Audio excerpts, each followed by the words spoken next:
Hi guys, welcome back to the channel and welcome to another episode of Combat Chronicles.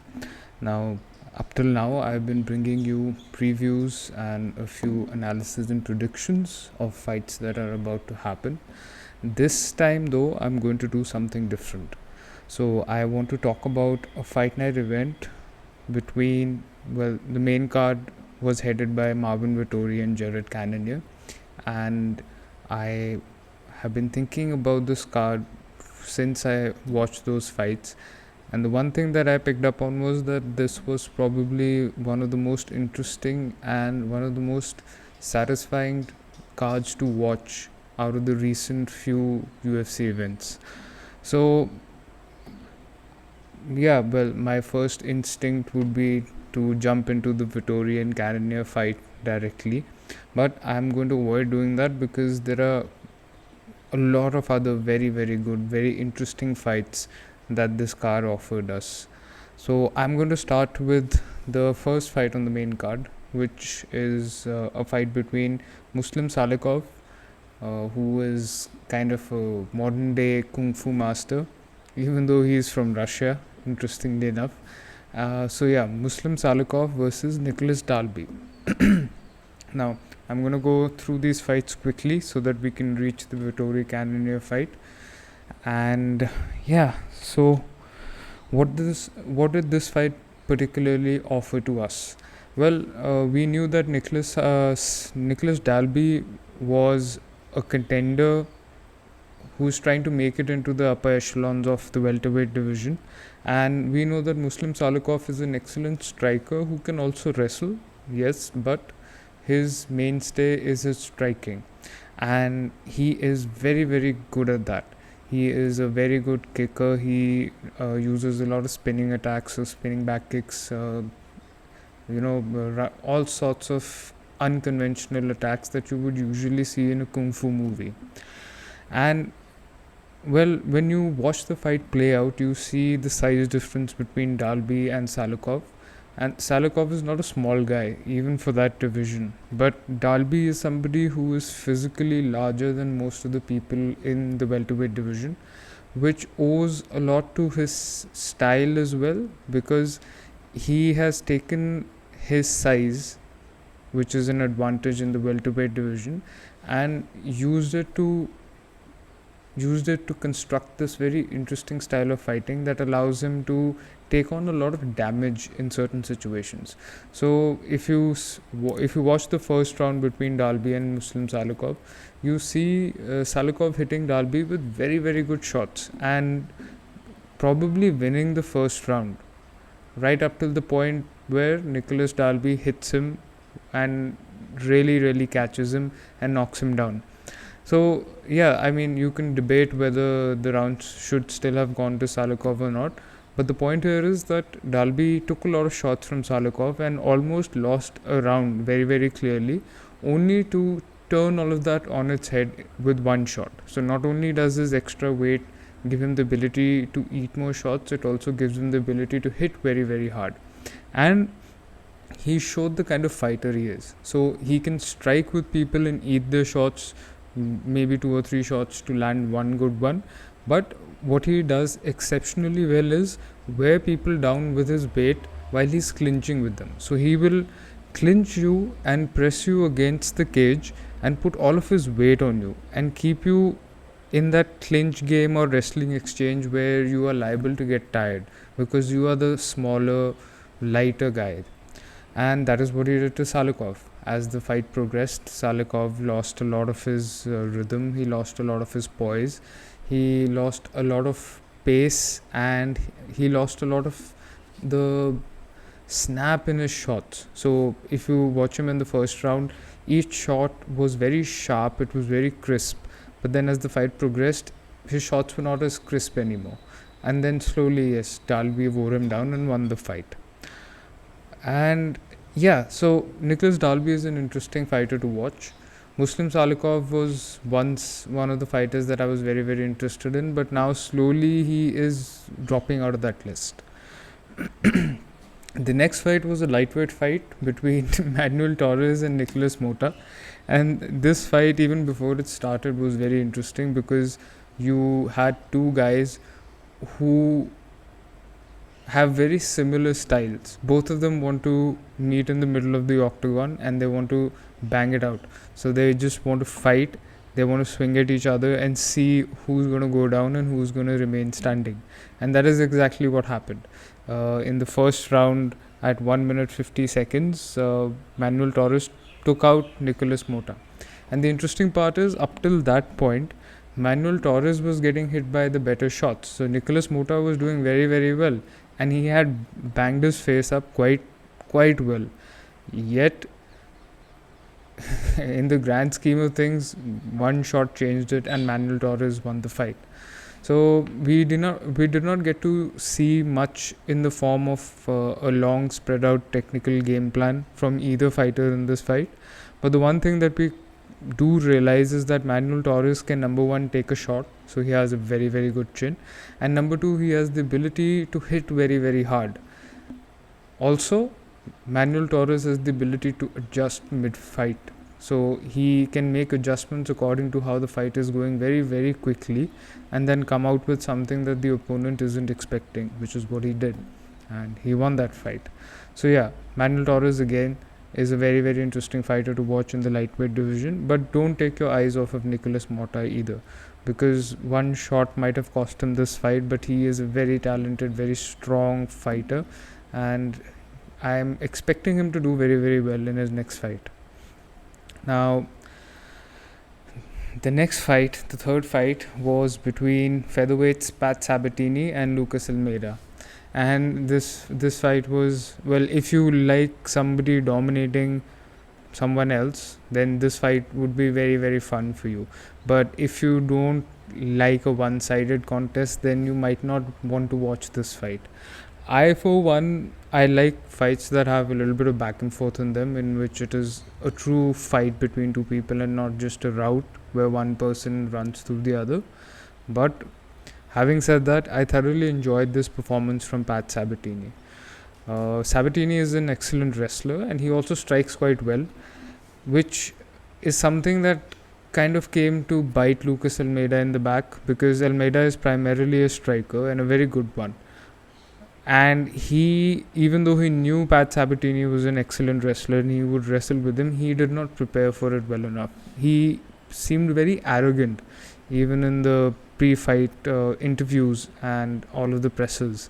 So I think that is something that cost Almeida in this fight, because he got hit on the feet, yes, but once he got taken down, especially in the first round and then again in the second round, it was bad. And Pat Sabatini just took him down in the first round, put a lot of damage on him, got up between rounds, spoke to his coaches, and just went back and did the same thing all over again. But in the second round, at around 1 minute 48 seconds, he broke him down, like really broke him down. So this was a disappointing performance from Lucas Almeida for sure. And yeah, this is going to put Pat Sabatini in the list now. He is amongst those few names that are in the conversation for the featherweight elite. So yeah, keep an eye out on Pat Sabatini. Now, the third fight was this one. Yeah, the fourth fight was between Arman Petrosyan and Christian Leroy Duncan, and this was also a very, very interesting fight. The one thing that I was disappointed by in this fight was that Christian Leroy Duncan seems to have no boxing in his arsenal. So he is very good with his kicks in the first round, and I think he won the first round according to my assessment. He did very, very well. He employed his kicks and whatever little boxing that he had, and he kept Petrosyan honest in a way. Even though Arman Petrosyan countered and kept the matchup quite equal, so you could give them even points for that round, or maybe lean a little towards one side. Either way, I could not question you or say that you were wrong.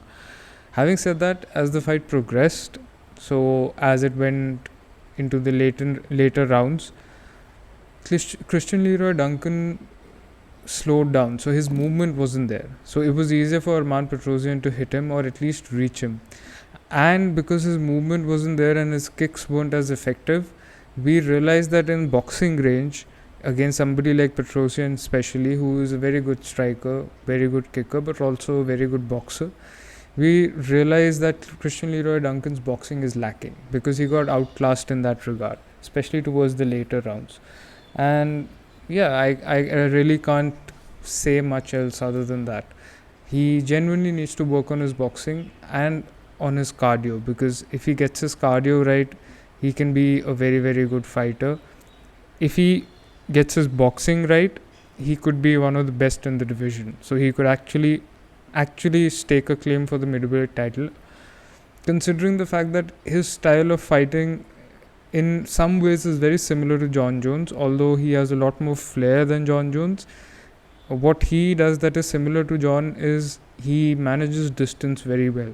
So when you see him in the first round, if you watch this fight, you will see him managing the distance in the perfect manner, just to be able to hit Arman Petrosyan and stay out of his range when he is trying to hit Christian Leroy back.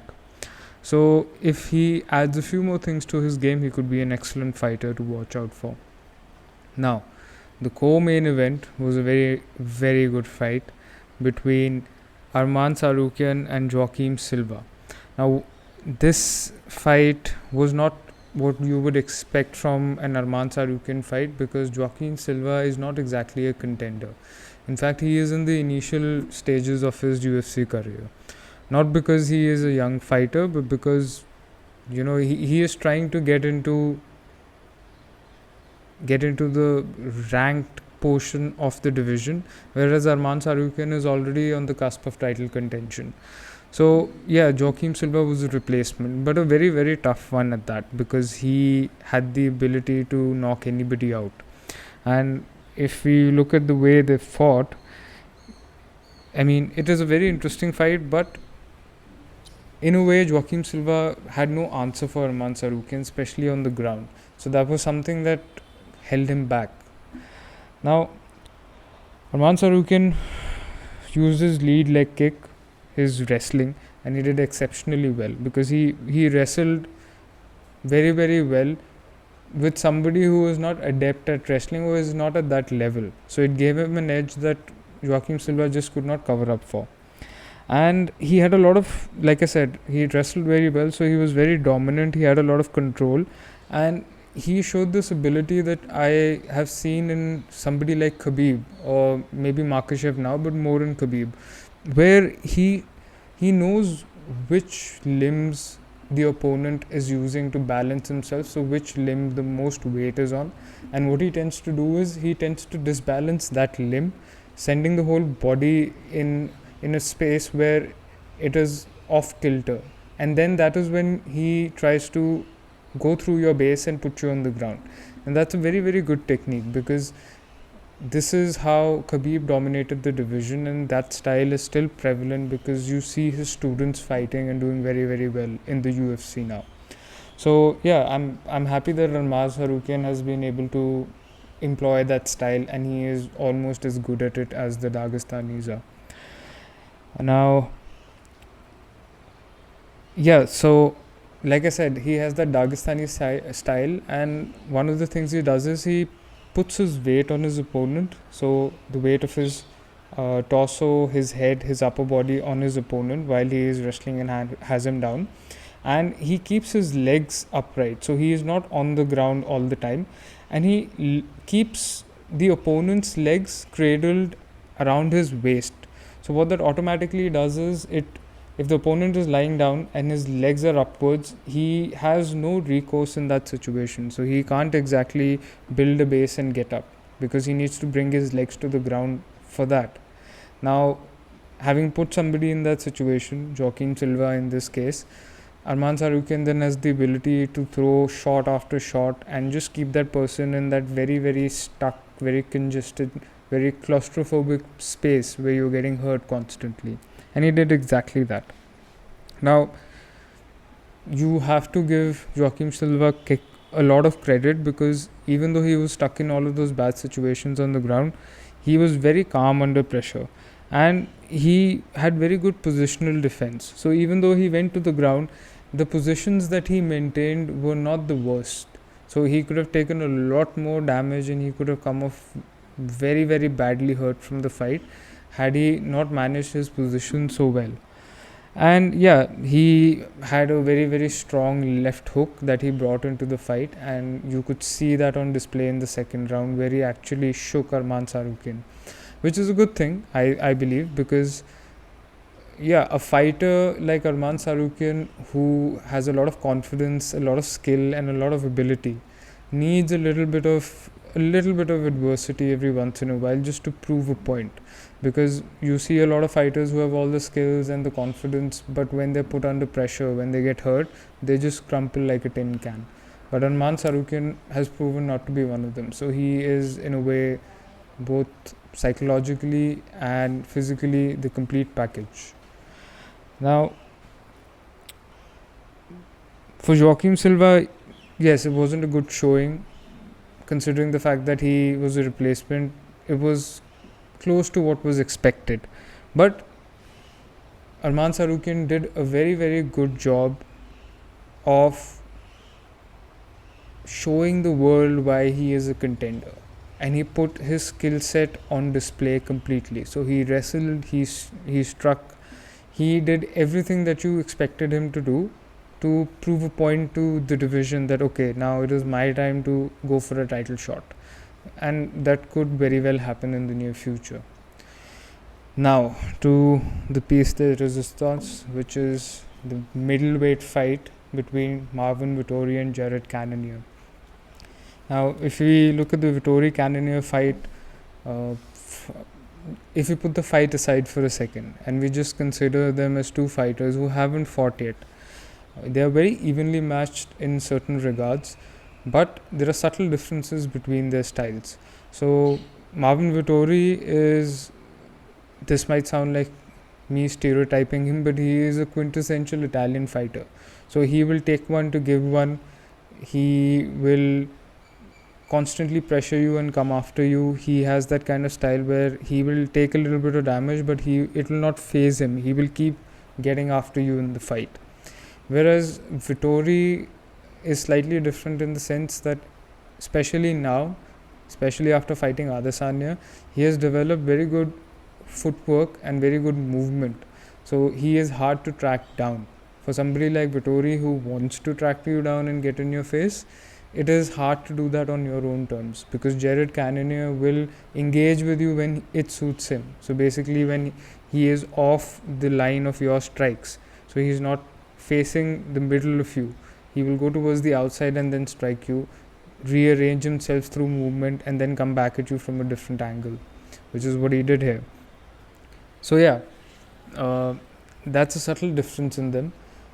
Having said that, they are very similar in a lot of senses as well, because both of them have excellent chins, both of them are very, very strong, so they can knock anybody out, and both of them are very big, strong, tough fighters, even for the division. Jared Cannonier came down from heavyweight, so you can imagine that to have the amount of strength you would need to knock out a heavyweight, and to bring that kind of strength into the middleweight division is, well, it is brilliant. It is a very, very big asset to you. So in the first round, what we saw was a southpaw going against a southpaw. So Vettori and Jared Cannonier, both of them opened up in southpaw, even though Vettori is traditionally, Jared Cannonier is traditionally an orthodox fighter, but both of them switched stances a lot. Now Cannonier opened up in southpaw because it opened up a kick for him, so a very nice calf kick for him. So if you're fighting a left-handed fighter as a left-handed fighter, it is easier for you to make that calf kick happen.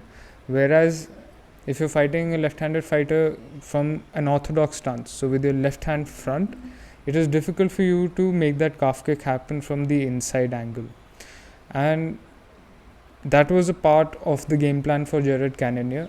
Unfortunately, while he was fighting in southpaw, he was susceptible to a lot of shots from Vettori because his defense was not up to the mark. And it showed that Cannonier had not prepared his defense well enough in the southpaw stance. He had only focused on the attacks that he could use from that stance. So yeah, he started the fight in the first round from southpaw, used his calf kicks very, very well, got wobbled, and Cannonier got hit badly, but he managed to survive the fight, even though Vettori did get after him in a calm but harried manner. Vettori, on the other hand, so if you know Vettori, he is the kind of guy who wants to outpace you and constantly come at you and hit you, not show any emotion or effect when he's hit, and just keep getting after your life. But he could not do that in this fight, because he actually got outpaced, outstruck in this fight. In the first round, he used his combos very, very well. Hit Cannonier with a massive left hook, like I said, rocked him and sent him wobbling. He then saw Cannonier coming back with a big left, and then Cannonier kept trying to manage the fight. He kept trying to stay with Vettori, but at some point Vettori came with another left hook that wobbled Cannonier again. So if I were to judge the rounds, I would say the first round mostly went to Vettori, even though if you look at the stats, you see that it wasn't that far off.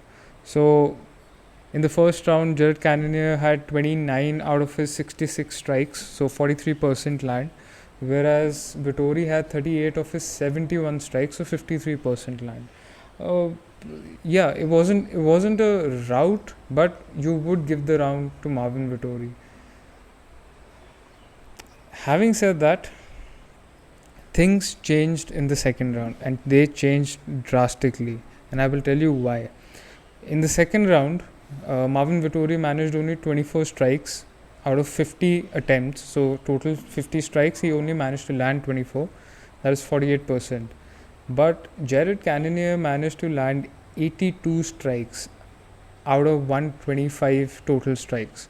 So think about this for a second. One man lands 24 strikes on you while you're fighting him, and you land 82 strikes on him, which is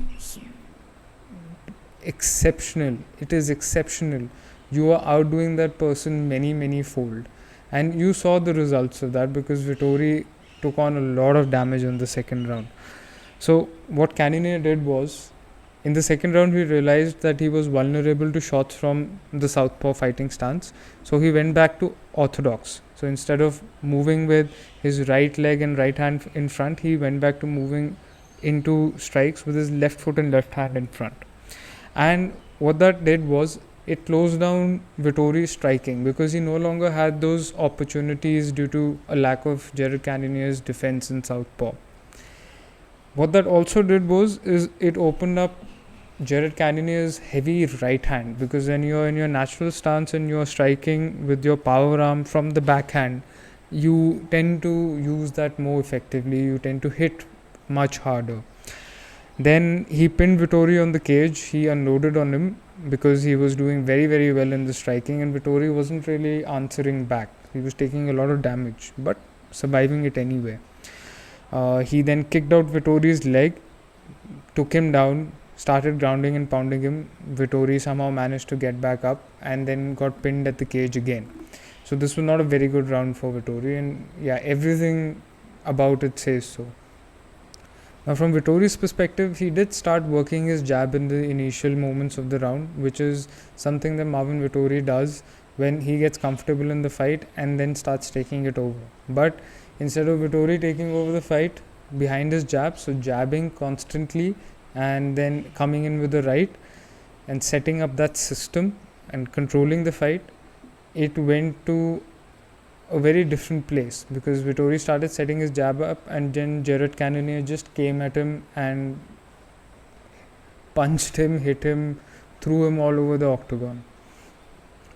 Now, like I said, he took a lot of shots, but he showed that he has an unbelievable chin, because I think Jared Cannonier could have knocked 4 guys out in that fight if he hadn't been fighting Vettori. So basically what I'm saying is, if you could send another guy to Jared Cannonier in that fight in every round, a different guy in every round, he would knock 4 of those guys out of 5.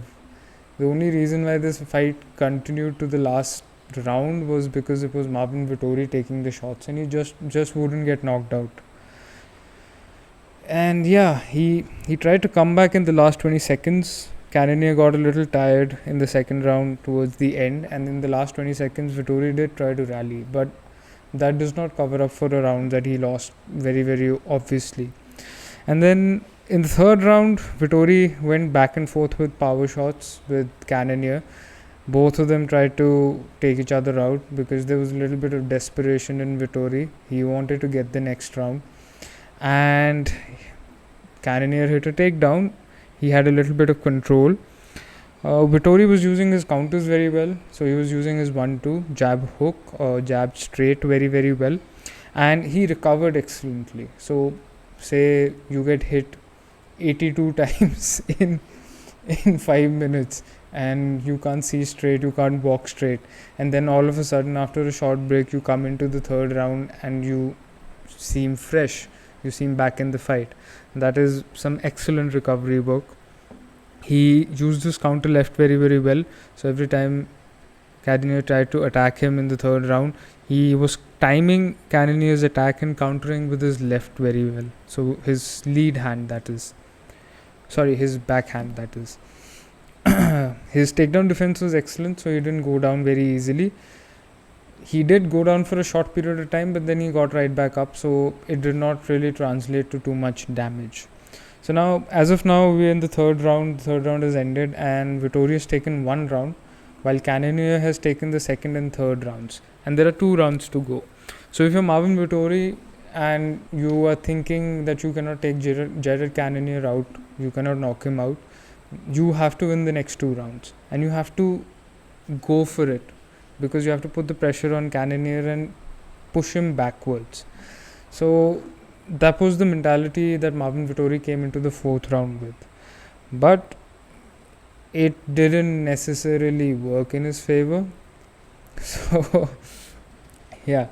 So in the 4th round, they went back and forth again. They hit each other with a lot of power shots. There was a takedown. There was a little bit of control. And Cannonier managed to set the striking record. So I think he had a total attempted 666 strikes, if I'm not wrong, which is 3 times as much as the previous record, apparently. So that is insane. Not only did he beat the record, but he beat it by a margin that is probably not going to get covered in the next decade or so. Anyway, so in the 4th round, Cannonier set the striking record. Now, Vettori countered well, but he lacked volume. So he had taken on a lot of damage, and he could not, his pace was not able to match Cannonier's pace, which is weird because generally Vettori is the one who outpaces people and outworks them. But Cannonier's output was just too much. He was putting out so many strikes, and quite accurately so as well, because he was hitting him a lot, and that just took the wind out of Vettori's sails. Yet he did not go down. So yeah, I mean, bravo Marvin Vettori. Very, very, very, very good display of how strong your chin is. I mean, he's probably concussed even now, but yeah, that was an excellent fight, and it showed that Jared Cannonier can take his game to another level. I would genuinely say that Jared Cannonier is a good candidate for another title shot. Maybe he froze a little bit last time when he fought with Israel Adesanya, which contributed to him losing. But I think it has a lot to do with the fact that Adesanya does not meet his opponents in a fight, and he doesn't really fight with his opponents. He wants to touch you and move away. So basically, he has that karate point fighting style where the first person to touch the opponent gets a point and then everything resets. So he brings that style to an MMA octagon where he will hit you and then get far away from you to not get touched and not be in danger. And it makes for a very boring fight. to be honest. I mean, at this point I'm not a huge fan of Adesanya. So I would like to see somebody like Jared Cannonier go and hit him 82 times in a round and completely break his face in half. That would be fun. If you look at the overall stats, Marvin Vettori landed mostly to the head. 76% of his total strikes were to the head, 9% to the body, 13% to the leg. And the distribution, when you look at Cannonier, was a lot better because he put 71% to the head, but he put a lot to the body also. So 16% to the body and then 12% to the leg. So he was mixing things up a little better. Now, what does this fight actually tell us about the division? And what is the point of this fight or the result that this fight gave us? The point here is Marvin Vettori still wants to be champion, but he hasn't been able to beat some of the best fighters in the division. And by that I don't mean the top 10. No, it is the fighters that are right below the champion. So the number 1, number 2, number 3 contender. Those are the people that are beating him and keeping him away from another title shot. He needs to reassess his style probably. He needs to change a few things about his approach towards a fight because he got hit too much, and if somebody can outpace him, that completely destroys his style of fighting or his approach to a fight, which is what Cannonier did, which was impressive because it is like beating Usain Bolt in a 100-meter sprint. You don't expect people to do that, but Cannonier did that with Vettori. Cannonier, on the other hand, is right back up there. So, who's Israel Adesanya going to fight next? It's going to be a very, very interesting proposition. The next 2 or 3 fights for him are going to be very interesting because you might have somebody who's already fought him coming back to fight him for the second time with a much better grip on how to knock him out or take the title from him. Or you might have a very fresh prospect who is on the up and up the way Israel Adesanya was at one point, and they're all very competitive fights. Let me know what you think, what your opinions are. Let me know what you thought about this card. Give me an assessment of which fight was your favorite and why. And like, share, subscribe, comment, and I'll see you soon with another review.